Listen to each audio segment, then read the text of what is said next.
Now, if you have a dog that likes to get outside, and most of them do love the outdoors, you're going to be challenged with how to keep them at home.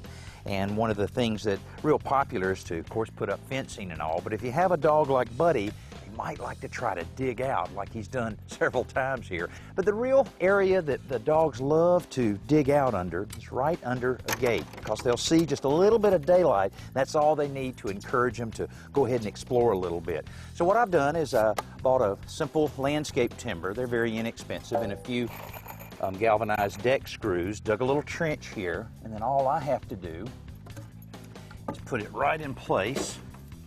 And you want it to be low enough under there, and of course all you have to do then is take the deck screw, keep it in place, because otherwise they may even try to dig this out. There we go. That should work great in keeping Buddy from digging out and making an escape.